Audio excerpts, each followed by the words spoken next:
প্রতি বৃহস্পতিবার মা লক্ষ্মীর পুজো করার পর মা লক্ষ্মীর ব্রত কথা ও মা লক্ষ্মীর পাঁচালি পাঠ করলে যথেষ্ট পরিমাণে আপনার ধনসম্পদ এবং আধ্যাত্মিক সম্পদ, সৌন্দর্য, সৌভাগ্য বৃদ্ধি পায় মা লক্ষ্মীর কৃপায়।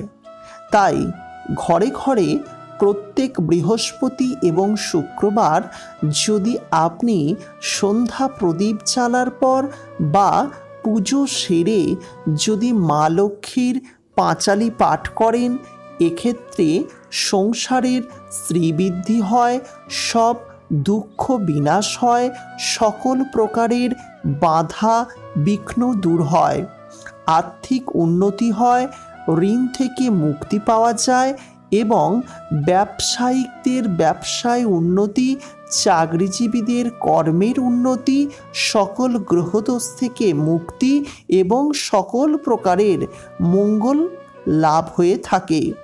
আজ আমি এই ভিডিওতে আপনাদের শ্রী শ্রী মা লক্ষ্মীর পাঁচালি পাঠ করে শোনাবো। অবশ্যই সম্পূর্ণ ভিডিওটি দেখতে থাকুন।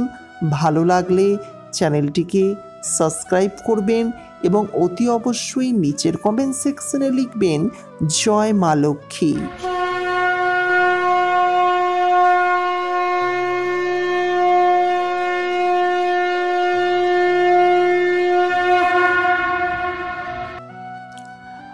দোল পূর্ণিমায় নিশি নির্মল আকাশ, ধীরে ধীরে বহিতেছে মলয় বাতাস।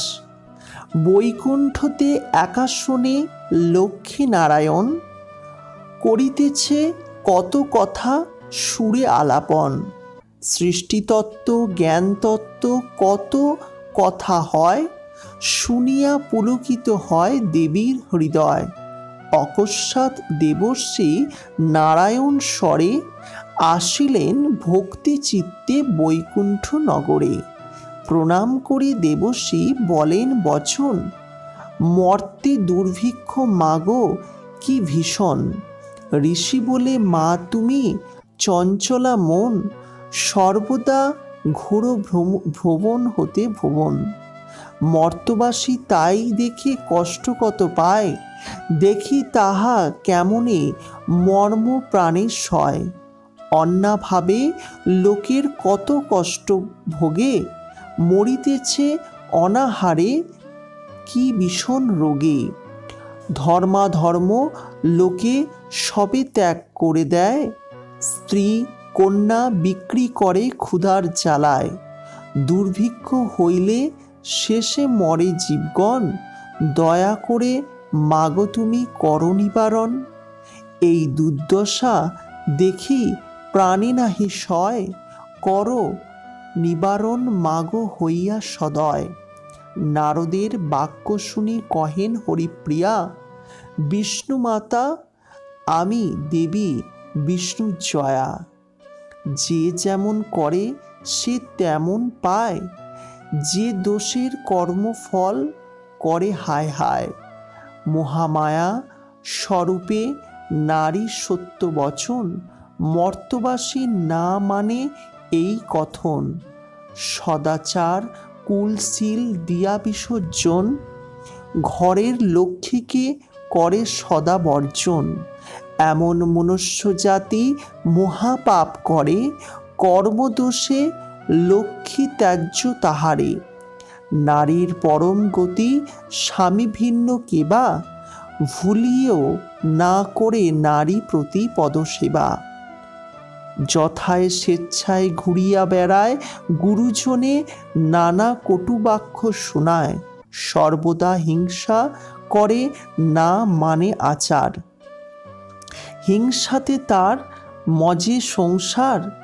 ছড়া নাহি দেয় প্রভাত কালে, লক্ষ্মী সে স্থান ছাড়িয়া চলে। অতিথি যদি উপস্থিত হয় দ্বারে, দূর দূর করি তারাই তাহারে। যেবা গুরু ব্রহ্ম দেখি ভক্তি নাহি করে, মম নিবাস কভু নহে সেই ঘরে। এতই চিহ্ন সিঁদুর শাখা না দেয়, বাসি কাপড়ে যথা তথা বেড়ায়। স্নান নিত্য নাহি করে যে মনুষ্যগণ, ত্যাজ্যিয়া তাহারে করি অন্যত্র গমন।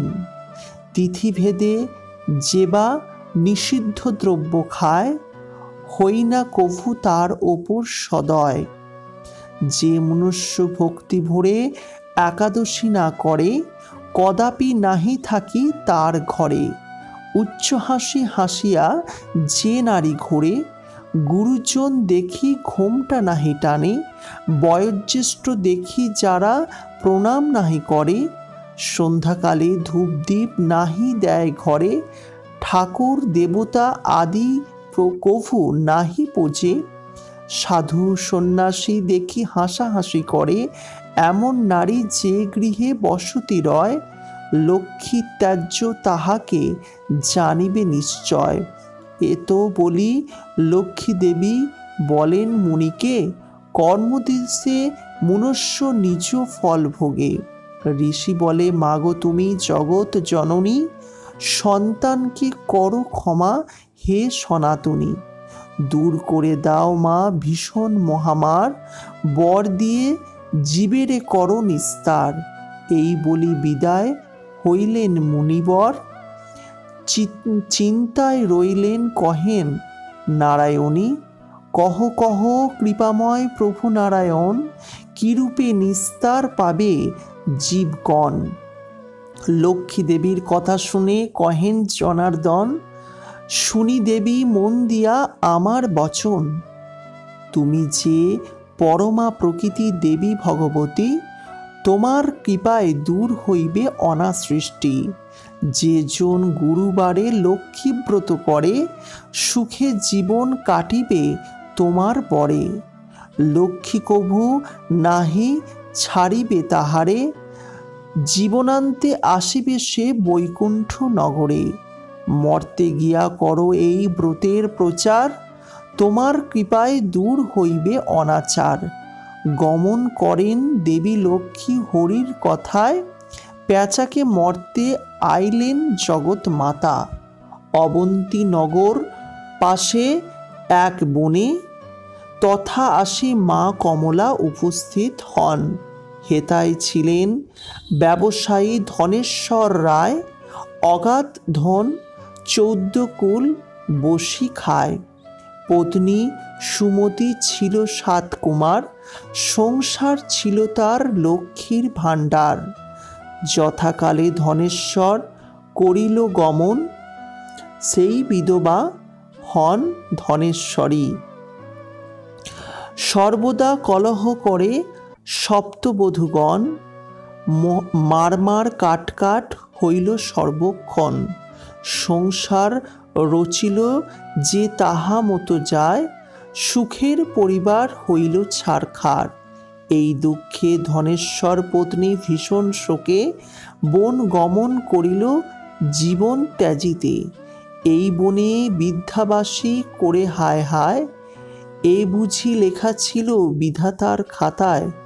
এই দেখি হরিপ্রিয়া বিদ্যারূপ ধরে, ছদ্মবেশে দেখা দিল ধনেশ্বর ভাজ্যারে। দেবী কহেন, কে তুমি, দেহ পরিচয় কোথায় হতে আসিলে বলো আমায়। স্থান বড় ভয়ঙ্কর নির্জন বন, হেতা হোতা নানা জন্তু করে বিচরণ। বুড়ি বলে, মাগো পোড়া কপাল আমার, ভয় আমি করি না আর মরিবার। এত বলি বৃদ্ধা সব কথা কন, শুনিয়ায় দুঃখিত হইল কমলার মন। বৃদ্ধার প্রতি বিষ্ণুপ্রিয়া কহেন বচন, আত্মহত্যা মহাপাপ শাস্ত্রের লিখন। যাও তুমি গৃহে ফিরি করো লক্ষ্মীব্রত, অবশ্যই আসিবে সুখ পূর্বের মতো। গুরুবারে সন্ধ্যাকালে মিলি ত্রয়গণ, ব্রত সকলে কিছু করিবে আয়োজন। আসন পাতি তাহে লক্ষ্মী মূর্তি এন বসায়া, আম্রপল্লব গোটা ফলে ঘট সাজাইবে। বিবিধ পুষ্প বিল্লপত্র নৈবেদ্য সকল দিবা কলা শর্করা আতপ তাম্বুল। একটি করে মুদ্রা রাখিবে লক্ষ্মী ঘটে, এক মুষ্টি তম্বুল জমাইবে লক্ষ্মী ভাঁড়ে। আম্র পল্লব করিবে সিঁদুর তৈলের গোলা, চাল বাটি লক্ষ্মীর সম্মুখে দিবা আলিপনা। ধূপদীপ জ্বালিবে সম্মুখে রাখিবে, আসন পাতি লক্ষ্মী পূজা বসিবে। এক মনে পুজো দেবে লক্ষ্মী নারায়ণ, পুজো শেষে ব্রত কথা করিবে পাঠন। না করিলে পুজোর ঘণ্টা বাদন, পুজো অন্তে উলুদিয়া মিলি এতগণ। এই বলে যেই জন লক্ষ্মীব্রত করে, কোনো দুঃখ তাহার আর নাহি রবিবে। শুনিয়া বৃদ্ধা কহিল আনন্দিত মনে, কে মা তুমি, কহ পরিচয় দান। এই শুনে লক্ষ্মী দেবী শয়ন মূর্তি ধরে, ভক্তি চিত্তে বৃদ্ধা কাঁদে ভূমির ওপরে। লক্ষ্মী বলে যাহ তুমি নিজের ভবন, গুরুবারে আমারে পুজিবে নিয়ম মতন। এই বলিয়া বিদায় লইল সাগর নন্দিনী, ঘরে ফিরে আসিল ধনেশ্বর পত্নী। বধূগণ কহিল লক্ষ্মীব্রত কথন, গুরুবারে লক্ষ্মী ভজনে সপ্তবধূগণ। ধীরে ধীরে হইল সুখের ভবন, যেখানে আসিল ঘরে পূর্বের মতন। সপ্তভাই মিলেমিশে কহেন বিসর্জন, সংসার হইল যেন স্বর্গের দেব ভবন। এই দেখে এক রমণী পূজা আনিত করিল, স্বামী চিররোগী উপার্জনহীন সংসারে। ভক্তি ভরে সে নারী লক্ষ্মী দেবী ভজে, হরিপ্রিয়ার কৃপায় তাহার দুঃখ সব ঘোচে। রোগ ছাড়ি তার স্বামী সুষ্ট হইল, এই ভেবে সকল দুঃখ তার ঘুচিল। আনন্দিত চিত্তে জন্মিলে তাহার সুন্দর নন্দন, লক্ষ্মীর কৃপায় তার বাড়িল ধনজন। এইভাবে লক্ষ্মীব্রত ছড়ায় দেশ দেশান্তরে, সকলে শুনি লক্ষ্মী দেবীর পূজা করে।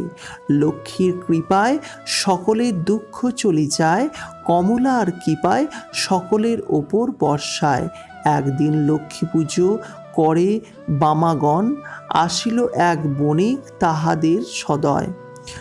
বণিক কহেন কোন দেবী, কি পরিচয়? কহিলে পুজোর দেবী, কি ফল হয়?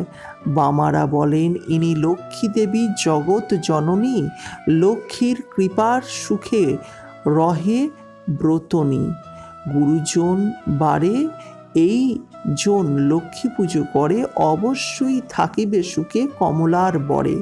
এই বাক্য শুনে হাসলেন বণিক মহাশয়, মণিরা এই সত্য কথা কয়। কপালে যদি না থাকে ধনের লেখন, কি রূপে দেবী লক্ষ্মী বর ধনজন। শুধু শুধু লক্ষ্মী পুজো করি কি হয়, বৃথা কাটাইলে কমলের পূজয়। গর্বে ভরা বাক্যে লক্ষ্মী সইতে নাই রে, ধীরে ধীরে মা কমলা ছাড়িল তাহারে। ঝড় উঠিল তার নৌকা জলে ডোবে, ধনজন আদি গেল নানা রোগ ভরে। মরকে রোগে তাহার গৃহ হইল ছারখার, ভিখারি হইল বণিক ঘুরে দাঁড়ে দাঁড়। এককালে সে থাকিত রাজার হালে, আজ সে ভিখারি পথে কষ্টে চলে। এইভাবে বহু দেশ ঘুরে সদাগর, একদিন আইল সেই অবন্তী নগর। সেই স্থানে ব্রত করে যেমন বামগণে, বসি তাহা মনে দেয় লক্ষ্মী ভোজনে। সেই দেখি পূর্ব কথা হইল স্মরণে, এই স্থানে দেবীকে করিছি অবমাননা। এই পাপে সব ধ্বংস হইল তার, ভূমিতে লুটিয়া সদাগর কাঁদে বারে বার। এই স্থান করেছি মাগো বহু অহংকার, এই পাপে সব কিছু হইল ছারখার। ধন গর্ভে মত্ত হয়ে কহিনু অবহেলা, এই অবহেলায় মা তুমি মোরে ত্যাজিলে। ক্ষুধার জ্বালায় মাগো ঘুরি দেশ দেশান্তরে, ধনজন আত্মীয় গেলা আমাকে সকলে। তুমি মা দয়াময়ী বিষ্ণু বৃক্ষ বিলাসিনী, তুমি মাতা ভগবতী জগৎ পালিনী। তুমি যারে রক্ষা করো কিসের তাহার ভয়, আমি যারে ত্যায্য যাও সে সবই হারায়। তুমি যারে কৃপা করো সে ধন্য হয়, তোমার আশিসে মাগো সর্বসিদ্ধি হয় হৃদয়। এইভাবে সদাগর লক্ষ্মী স্তব করে, কমলার কৃপাদৃষ্টি বণিকের ওপরে। লক্ষ্মীর কৃপা বণিক সব ফিরে পায়, গৃহে ফিরে মন দিয়ে লক্ষ্মী পুজো করে। লক্ষ্মীর কৃপায় তাহার ধনজন বাড়ে, এইভাবে ব্রত প্রচার হয় দেশ দেশান্তরে। এইভাবে সকল লক্ষ্মী পুজো করে, ধনে জনে বাড়িল কমলার ঘরে। খাদ্যজন বাড়িল লক্ষ্মীর কৃপায়, হরি হরি বলে তুলিয়া যে সে হৃদয়। এই জন ভক্তি ভরে লক্ষ্মী পুজিবে, অবশ্যই তাহার দুঃখ সকল ঘুচিবে। এর পরে ব্রত কথা আর যে বা শ্রবণ করে, অবশ্যই পাবে সে মায়ের চরণ। ব্রত কথা শুনি অবশ্যই ভক্তি মনে, মা লক্ষ্মীর কৃপা বাড়িবে জনে জন। জয় জয় ব্রহ্মময়ী মা নারায়ণী, তোমার কৃপায় শেষ কহনি গ্রন্থখানি। নমস্কার, যারা শেষ পর্যন্ত দেখলেন তাদের জানাই অসংখ্য ধন্যবাদ। চ্যানেলটিকে সাবস্ক্রাইব করে পাশের নোটিফিকেশন বেলটি অন করে রাখুন।